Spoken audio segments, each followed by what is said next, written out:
जैसा कि हमने पिछले एपिसोड में देखा था कि नाइन हेवन के सारे ही कल्टीवेटर ग्रैंड एल्डर के साथ कदम से कदम मिलाकर के फॉरेन रैलम के कल्टीवेटर्स के ऊपर टूट पड़ते हैं। उनका सिर्फ एक ही मकसद था, किसी भी कीमत पे शीहाओ को वापस नाइन हेवन के अंदर लाना।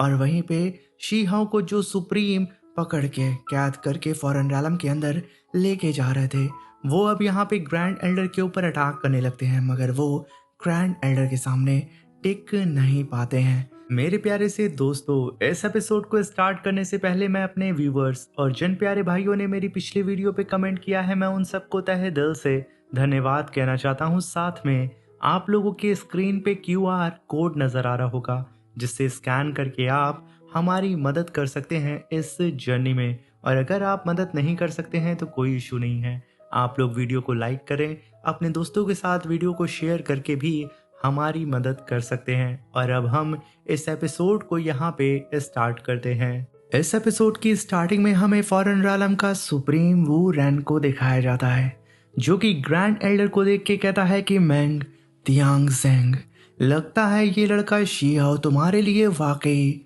बहुत मायने रखता है। तभी तो इतनी हाई लेवल की कल्टीवेशन होने के बावजूद तुम यहाँ पे खुद पे ध्यान नहीं दे रहे हो और बेवजह इस जंग में कूद पड़े हो। और वहीं पे हम देखते हैं कि ग्रैंड एल्डर अपनी दालाओ इमॉर्टल स्वॉर्ड को चार्ज करते हैं और yin and yang slash attack सीधा ही वूरेन के ऊपर कर देते हैं। और वहीं पे वूरेन के पीछे एक जाइंट सा पोर्टल होता है और उस पोर्टल के अंदर शीहाओ को लेके जाया जा रहा था और ये स्लैश अटैक उसी पोर्टल की तरफ बढ़ रहा था। और तभी हम देखते हैं कि ग्रैंड एल्डर का ये स्लैश अटैक वूरेन के इमॉर्टल थ्रोन को हिट करते हुए उसे बीच से काटते हुए उसके पीछे मौजूद पोर्टल से टकराता है और वो पोर्टल एक धमाके के साथ चकनाचूर हो जाता है। और जिस बग्गी के अंदर शीहाओ को कैद करके फॉरेन रैलम के अंदर लेके जाया जा रहा था, उस पोर्टल के डिस्ट्रॉय होने की वजह से अब वो बग्गी भी रुक जाती है। मगर इस नज़ारे को देख करके वूरेन का पारा गर्म हो जाता है। वो अपनी पावर को अनलेश करके अपने ही थ्रोन को पूरी ही तरीके से डिस्ट्रॉय कर देता है। और इस डिस्ट्रक्शन की पावर इतनी खतरनाक होती है कि आसपास में मौजूद नाइन हेवन और फॉरेन रैलम के जितने भी कमज़ोर कल्टीवेटर होते हैं, इस एनर्जी से टकराते ही उनकी पूरी बॉडी इरेज हो जाती है और उनकी ब्लड एसेंस की पावर को यहाँ पे अब वूरेन अपनी तरफ अट्रैक्ट कर रहा होता है। और उन ब्लड एसेंस की पावर का इस्तेमाल करके वो अपने इमॉर्टल स्पीयर को समन करता है और उसे चार्ज करते हुए सीधा ही ग्रैंड एल्डर से कहता है कि अब तुमने मुझे मजबूर कर दिया है मेंग तियांगजेंग कि मैं मैदान में उतर करके तुम्हें तुम्हारी औकात दिखाऊं। इस बात को सुनकर के ग्रैंड एल्डर मुस्कुराते हुए कहते हैं कि बेवकूफ वूरेन, बेशुमार युगों से इंपीरियल पास में एक चीज की कमी थी, हमारे शहीदों को चढ़ाने के लिए इंपीरियल क्लैन के सर की, और आज मैं उस कमी को पूरा करूंगा। तुम्हारे सर को तुम्हारे शरीर से अलग करके अपने इंपीरियल पास के गेट पे टांग दूंगा। ग्रैंड एल्डर की बात को सुनकर के वूरेन का चवन्नी बराबर का ईगो हर्ट हो जाता है और वो अपनी पावर को अनलेश करता है। ग्रैंड एल्डर भी अपनी पावर को अनलेश करते हैं और ये दोनों ही एक दूसरे के ऊपर अपने वेपन से अटैक करने लगते हैं। इनकी टकरार इतनी खतरनाक थी कि आसपास में मौजूद सारी ही चट्टानें टूट करके इनके चारों ही तरफ घूमने लगती हैं। मगर तभी वहां पे वूरेन एक धमाके के साथ पीछे जाता है और वो अपनी पावर को अनलेश करके ancestral secret technique immortal serving time domain को समन करता है। ग्रैंड एल्डर अपनी स्वॉर्ड को लेकर के सीधा ही उसके ऊपर अटैक करने के लिए आ रहे थे, जहाँ पे उनकी रफ्तार हर गुजरते वक्त के साथ स्लो होते जा रही थी। और आखिरी में ग्रैंड एल्डर की स्वॉर्ड वूरेन के जस्ट सामने आके रुक जाती है। तभी वहां पे वूरेन मुस्कुराते हुए कहता है कि मेंग तियांगजेंग, इस टाइम डोमेन के अंदर तुम्हारी जिंदगी और मौत सिर्फ मेरी एक सोच पर निर्भर करती है। ये कहने के साथ वो दोबारा अपने स्पीयर को समन करता है और अपने स्पीयर से ही ग्रैंड एल्डर के ऊपर अटैक करने के लिए तैयार हो चुका था। मगर तभी ग्रैंड एल्डर उसके टाइम डोमेन के अंदर हल्का सा छेद करते हैं, उसके अंदर बबल फॉर्म में अपनी एनर्जी को रिलीज करते हैं। और जैसा कि ग्रैंड एल्डर टाइम डोमेन के अंदर फंस गए थे, उनकी सोल मल्टीपल फॉर्म में पीछे रह गई थी, यानी कि उनकी एनर्जी जो कि टाइम डोमेन के टूटने की वजह से अचानक से ग्रैंड एल्डर की बॉडी के अंदर आती है। और जैसे जैसे ग्रैंड एल्डर अपनी स्वॉर्ड को आगे की तरफ पुश कर रहे थे, वो डोमेन धीरे धीरे करके टूटने लगता है। और तभी एक धमाका होता है। वूरेन छटक करके पीछे की तरफ जाने लगता है और उसकी आंखों की पुतलियां बड़ी हो जाती हैं।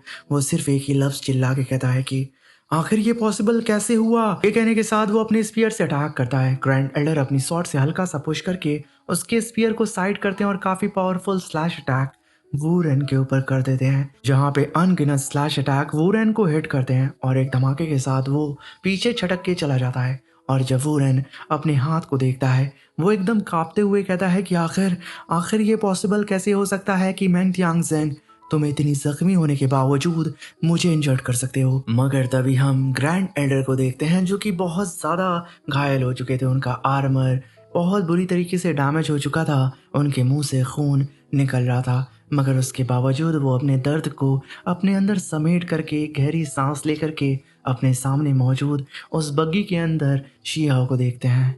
इस चीज़ को देख के वो अपने सारे ही दर्द को भूल जाते हैं और बहुत ही तेज़ी से शियाओ को बचाने के लिए आगे बढ़ने लगते हैं। मगर तभी हम देखते हैं कि ग्रैंड एल्डर जैसे ही शियाओ की बग्गी के करीब आते हैं, फॉरेन रैलम के दो सुप्रीम अपनी पावर को अनलेश करते हैं और ग्रैंड एल्डर को सीधा ही एक सीलिंग फॉर्मेशन के अंदर कैद कर देते हैं। ग्रैंड एल्डर का हाथ और पैर पूरी ही तरीके से इस सीलिंग फॉर्मेशन के अंदर फंसता जाता है।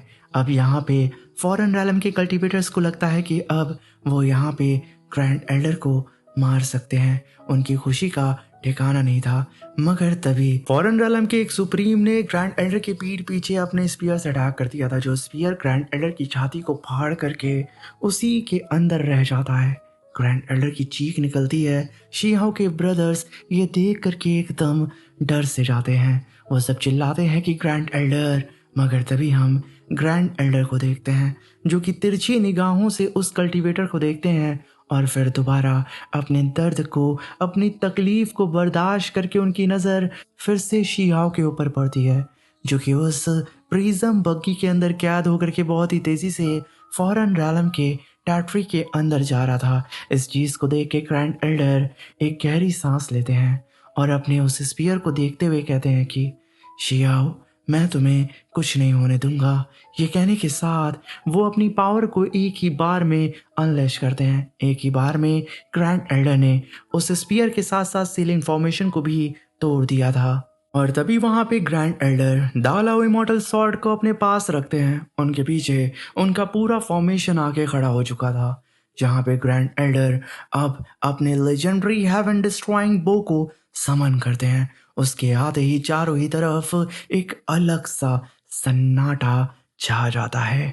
तभी वहां पे एल्डर मिंग हे कहते हैं कि ये वही हथियार है जो ब्रदर मैंग तियांगजेंग ने अपनी जवानी में इस्तेमाल किया था, लेजेंडरी हेवन डिस्ट्रॉइंग बो। मगर तभी वहां पे एल्डर क्वीन मू कहते हैं कि उस वक्त ब्रदर मैंग ने इस बो को अपने ही जिस्म का हिस्सा बनाने की कोशिश की थी और लगभग अपनी जान गंवा बैठे थे। ये इस बो के अंदर इतनी ज़्यादा किलिंग इंटेंट है कि इसे संभालना ही नामुमकिन है। और बाद में ये बो और ब्रदर मैंग दोनों आधे तबाह हो गए थे। तब से ही इस हथियार को एक कर्ज वेपन माना जाता है। मैंने कभी नहीं सोचा था कि आज ये फिर से दुनिया के सामने आएगा। वहीं पे फॉरेन रैलम के सुप्रीम्स की फट चुकी थी। उन लोगों ने भी इस बो की दास्तान सुनी थी। तभी ग्रैंड एल्डर अपनी तीर को चार्ज करते हुए पहले तीर को छोड़ते हुए कहते हैं कि ये बो वाकई ही एक श्रापित हथियार है। ये इंसानों को मारता है, ज़मीन को मारता है, आसमान को मारता है, यहाँ तक कि इमॉर्टल को भी मारता है। तुम सब एक साथ आ जाओ, आज एक ही वार में तुम सब की मौत मैं यहीं लिख दूंगा। और वहीं पे हम देखते हैं कि ग्रैंड एल्डर के तीर बब्बर शेर की तरह दहाड़ते हुए जंग की मैदान में कूद पड़ते हैं। फॉरेन रैलम के सुप्रीम हो या फिर आम सोल्जर, कोई भी यहाँ पे इस बारिश हो रही तीरों से, बारिश हो रही बब्बर शेर की दहाड़ों से जिंदा नहीं बच पाते हैं। वहां पे तो लाशों का अंबार लगने लगता है, चारों ही तरफ अब मैदान साफ होने लगते हैं, यहाँ तक कि उन फॉरेन रैलम के इमॉर्टल वेपन्स भी ग्रैंड एल्डर के तीर कमान के सामने टिक नहीं पाते हैं। बब्बर शेर की दहाड़ के सामने एक सेकंड भी रुक नहीं पाते हैं। चारों ही तरफ सिर्फ हमें बब्बर शेर की दहाड़ सुनाई दे रही थी। तभी लिटिल किंग ग्रैंड एल्डर की पावर को देख के कहता है कि मुझे यकीन नहीं हो रहा है, ग्रैंड एल्डर के तीर great the love immortal sword एम्ब्रो से भी ज्यादा खतरनाक और तेज हैं। इस बात को सुनकर के फेरी क्वीन कहती हैं कि great the love immortal sword एम्ब्रो हमेशा बचाव करता है, दुश्मन के वार का जवाब देता है, लेकिन वो कभी पहला हमला नहीं करता है। तभी हम वहां पे ग्रैंड एल्डर को देखते हैं, जिनकी तबाही रुकने का नाम नहीं ले रही थी। तभी उनके सामने मौजूद होता है वो रैन। ग्रैंड एल्डर अपने ब्लड एसेंस से अपने तीर कमान को फिर से एक बार और चार्ज करते हैं और वो रैन से कहते हैं कि वो रैन, मैंने तुमसे पहले ही कहा था, बेशुमार युगों से इंपीरियल पास को सिर्फ एक चीज की कमी थी, तुम्हारी दुनिया के इंपीरियल क्लैन के सर की, ताकि हम अपने शहीदों को सम्मान दे सकें। और आज मैं तुम्हारा सर तुम्हारे धड़ से अलग कर दूंगा। इस बात को सुनकर के वूरन अपनी पावर को अनलेश करता है और तुरंत वहां पे undying clan beast of time beast को समन करता है और कहता है कि मैंग तियांग सेंग, मेरे इंपीरियल क्लैन का खून खुद अनडाइंग की ब्लड लाइन से आता है। चाहे भले ही मैंने अपने एंसेस्ट्रल ब्लड लाइन को पूरी तरह अवेकन नहीं किया है, फिर भी ये तुम्हारे टूटे हुए दाव और सड़े हुए शरीर के लिए काफी पावर है। इस बात को सुनकर के ग्रैंड एल्डर उस वूरेन को लॉक करते हैं और गुस्से में आकर के अपनी तीर को और ज़्यादा चार्ज करने लगते हैं अपने ब्लड एसेंस का इस्तेमाल करके, जहाँ पे ग्रैंड एल्डर की छाती के अंदर से और ब्लड एसेंस बाहर निकल रहा था। और तभी ग्रैंड एल्डर अपने तीर को कमान से छोड़ देते हैं, जो कि बहुत ही तेज़ी से वूरेन की तरफ बढ़ रहा था। तभी वूरेन भी अपने स्पीयर को गोल गोल नचाते हुए सीधा ही ग्रैंड एल्डर के तीर की तरफ उसे फेंक देता है। वूरेन ने यहाँ पे बब्बर शेर की दहाड़ के सामने सिर्फ इस्तेमाल क्या किया था, सिर्फ एक लोहे का टुकड़ा। आखिर ये कितनी शर्मनाक बात है। तभी हम देखते हैं कि ये दोनों ही इमॉर्टल वेपन एक दूसरे से जाकर के धमाक से टकराते हैं और एक दूसरे को पुश करते हैं। और तभी ग्रैंड एल्डर का तीर दहाड़ते हुए अपनी पावर को अनलेश करता है। वूरेन का जो स्पीयर होता है वो सडन चटाक से बोलता है और चूर चूर हो जाता है और ग्रैंड एल्डर का तीर उस स्पीयर को बीच से फाड़ते हुए वूरेन की तरफ बढ़ता है और वो तीर दहाड़ते हुए सीधा वूरेन की खोपड़ी के आर पार हो जाता है। वूरेन बेचारा सिर्फ इस नज़ारे को देखता ही रह जाता है और वही तीर दहाड़ते हुए सीधा ही उस वूरेन के जाइंट से मंकी की खोपड़ी को छेद करके चिथड़े उड़ा देता है उस मंकी स्पिरिट के। और तभी आसमान में एक इतना बड़ा धमाका होता है कि पूरा आसमान हिल सा जाता है। और तभी वहां पे वूरेन कांपती हुई आवाज में कहता है कि आखिर ये पॉसिबल कैसे हो सकता है, मैं इसे नहीं मानता, ये नामुमकिन है। मगर तभी वहां पे ग्रैंड एल्डर सीधा ही वूरेन की तरफ बढ़ते हैं और एक काफी पावरफुल पाम अटैक जनरेट करते हैं और सीधा ही वूरेन की छाती के ऊपर दे मारते हैं। यहाँ पे इस अटैक की वजह से इतना बड़ा ब्लास्ट होता है कि वूरेन की छाती के अंदर से खून के फव्वारे बाहर निकल रहे थे। ग्रैंड एल्डर वूरेन की गर्दन को पकड़ के आसमान में टांगते हुए कहते हैं कि फॉरेन रैलम के इमॉर्टल किंग्स, कान खोल करके मेरी बात सुन लो। अगर दोबारा हमारी दुनिया पर चढ़ाई करने की हिम्मत की तो तुम्हारा अंजाम भी ऐसा ही होगा। वहीं पे नाइन हेवन के एल्डर, जो कि ताऊ क्लैन से बिलोंग करते थे, वो ग्रैंड एल्डर को देख के कहते हैं कि तो क्या हुआ अगर ग्रेट दाऊ अभी भी पूरा नहीं है। हमारा ब्रदर मैन को किसी ब्लड लाइन की ज़रूरत नहीं है, उन्होंने सिर्फ अपनी मेहनत और अपने जिस्म के दम पर अपना दाव साबित किया है। वो एक ट्रू इमॉर्टल से सिर्फ आधा कदम दूर है और अब ये दुनिया भी उन्हें ज़्यादा देर तक रोक नहीं सकती। वो इमॉर्टल किंग बन के रहेंगे। वहीं पे एल्डर क्वीन मू कहते हैं कि हम जीत गए। मुझे यकीन नहीं हो रहा है, कितने युगों के बाद हमें ऐसी जीत मिली है। ये सिर्फ जीत नहीं, एक असली और महान विजय है। और इस जीत को नाइन हेवन के अंदर सुनहरे अक्षरों से लिखा जाएगा। तभी ग्रैंड एल्डर देखते हैं कि शी हाओ की वो प्रिज्म बग्गी बहुत ही तेजी से फॉरेन रैलम की तरफ जा रही है। वो यहाँ पे एक हाथ में वूरेन को पकड़े हुए शी हाओ की तरफ बढ़ते हैं और ग्रैंड एल्डर के चेहरे पे साफ साफ हम खुशी की चमक देख पा रहे थे।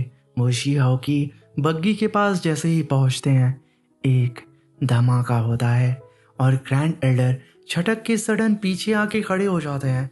वो एकदम चौंक चुके थे और तभी ग्रैंड एल्डर के सामने मौजूद जो आसमान होता है वो फट पड़ता है और वहाँ पे एक पोर्टल अपीयर होता है और उस पोर्टल के दूसरी तरफ मौजूद थे फॉरेन रैलम के 3 इमॉर्टल्स जो कि अपनी पावर को अनलिश करके नाइन हेवन के अंदर यानी कि इंपीरियल पास के अंदर फैला रहे थे। इस चीज को देख के जिन ताइजुन और उसके साथ ही एकदम डर के कांप जाते हैं। तभी वहां पे जिन ताइजुन डरती हुई आवाज में कहती है कि मैं हमेशा कहती थी फॉरेन रैलम के एम्पेरियर क्लैन को कभी भड़काना नहीं चाहिए। एम्पेरियर पास को बचाए रखने के लिए मैंने अपनी पूरी जिंदगी दांव पर लगा दी, लेकिन आखिर में देखो मैं इसमें कामयाब नहीं हो सकी। मैं फॉरेन रैलम के इमॉर्टल्स को रोक नहीं पाई। यार किस नंबर की ये घटिया औरत है, कमेंट बॉक्स में हमें ज़रूर बताइएगा। ये यहाँ पे अभी भी अपनी चिकनी मुकड़ी बातों पे अपने लोगों को अपनी तरफ करने की कोशिश कर रही थी और वहीं पे फॉरेन रैलम के कल्टीवेटर्स यहाँ पे अपने इमॉर्टल किंग को ग्रीट कर रहे थे। तभी वहाँ पे वूरेन कांपती हुई आवाज़ में ग्रैंड एल्डर से कहता है कि मैंग तियांग ज़ेंग, क्या तुमने सच में सोचा था कि अनडाइंग किंग शी हाओ को इतने आसानी से यहाँ छोड़ देंगे? प्रिज्म काट कब का हेवनली आवास पार कर चुकी है। चलो मुझे मार दो या फिर तुम चाहो मुझे टॉर्चर कर सकते हो, मगर बदले में तुम्हें कुछ नहीं मिलेगा। तभी वहां पे ग्रैंड एल्डर दहाड़ते हुए कहते हैं कि इमॉर्टल किंग्स वापस जाओ, शी हाओ को यहाँ लेकर आओ और मैं इस आदमी को तुम्हारे हवाले कर दूंगा, वरना इसकी मौत अपनी आंखों के सामने देखोगे। तभी वूरेन हंसते हुए कहता है कि मैंग तियांग ज़ेंग, मुझे शी हाओ के बदले बदलना चाहते हो? वकूफ कहीं के शी हाओ को तो पहले ही हमारे एंशिएंट एंसेस्टर के पास भेजा जा चुका है। हमारी दुनिया कभी समझौता नहीं करती है, तुम भी ये बात जानते हो। इस तरह तुम शी हाओ को कभी वापस नहीं ला सकते, इसलिए बेवजह अपनी एनर्जी वेस्ट मत करो। तभी ग्रैंड एल्डर सीधा ही वूरेन की प्रीमोडियल स्पिरिट को बाहर निकालते हुए कहते हैं कि शी हाओ ने 9 हेवन और 10 अर्थ के लिए खून बहाया है, अपनी जान दांव पर लगाई है, चाहे उम्मीद की सिर्फ एक हल्की सी किरण ही क्यों ना बची हो, मुझे उसके लिए कोशिश करनी होगी। वोरेन, अब से तुम मेरे कैदी हो। जब तक शी हाओ वापस नहीं आता तुम सील होकर यही रहोगे, और अगर शी हाओ को जरा सा भी नुकसान किसी ने भी पहुंचाया तो याद रखना इस वूरेन का मरना तो एकदम तय है। ये कहने के साथ ग्रैंड एल्डर अपने साथियों को वूरेन को देते हुए कहते हैं कि इसे जिंदा रखो ताकि ये हमारे शहीद हीरोज के लिए एक कुर्बानी बन सके। तभी वहां पे ग्रैंड एल्डर अपनी पावर को अनलिश करके बैटल फ्लैग को समन करने के साथ साथ कहते हैं कि और अगर किसी इमॉर्टल किंग को ये मंजूर नहीं तो आ जाओ, मेरा सामना करो। अगर हमारे खून से बनी बैटल फ्लैग आज भी नहीं लहराएगा तो फिर कब लहराएगा? और जब हेवनली आवाज अभी भी हमारे सामने खड़ी है तो फिर अनडाइंग इमॉर्टल किंग से डरने की क्या ज़रूरत? एक तरफ बैटल फ्लैग, एक तरफ अनडाइंग इमॉर्टल किंग्स की पावर, जहाँ पे बैटल फ्लैग के अंदर से अनगिनत 9 हेवन की सोल्स बाहर निकल रही होती हैं, और दूसरी तरफ इमॉर्टल किंग का प्रेशर। मगर बैटल फ्लैग ने यहाँ पे अनडाइंग इमॉर्टल किंग्स को पीछे हटने पे मजबूर कर दिया था। एक धमाका होता है और फॉरेन रैलम का वो पोर्टल अब बंद हो जाता है। ग्रैंड एल्डर अपने इस जाइंट से फ्लैग को छोटा करते हैं और अपने हाथ में पकड़ के उसे आसमान में पटकते हैं। इस नज़ारे को देख करके फॉरेन रैलम के सुप्रीम्स बचे खुचे और सारे सोल्जर्स चिल्लाते हुए कहते हैं कि ये ठीक नहीं हुआ, जल्दी से इंपीरियर पास को छोड़ दो और अपने रैलम में वापस चलो, वरना कोई जिंदा नहीं बचेगा। तभी ग्रैंड एल्डर अपने मुंह पे लगे हुए खून को साफ करते हैं और ज़मीन पे आके खड़े हो जाते हैं। तभी वहाँ पे एल्डर मिंग हे आते हैं और कहते हैं कि एल्डर मैंग आप ठीक तो है ना। तभी ग्रैंड एल्डर कहते हैं कि मैं ठीक हूँ, बस जल्दी से इंपीरियल पास वापस चलो। तभी ग्रैंड एल्डर वापस जाते हुए अचानक से मुड़ते हैं और आसमान में शीहाओ को महसूस करते हुए कहते हैं कि शीहाओ, आखिर वो दिन कब आएगा जब हम खुद फॉरेन रैलम पर चढ़ाई करेंगे, यानी कि उस पर अटैक करेंगे। इसी के साथ मेरे प्यारे से दोस्तों ये शानदार सा एपिसोड ख़त्म होता है। वीडियो अगर डिटेल में पसंद आई हो तो प्लीज़ चैनल को सब्सक्राइब करके हमें सपोर्ट करें और QR स्कैनर को स्कैन करके आप हमारी मदद भी कर सकते हैं पेमेंट करके। Thank you for watching.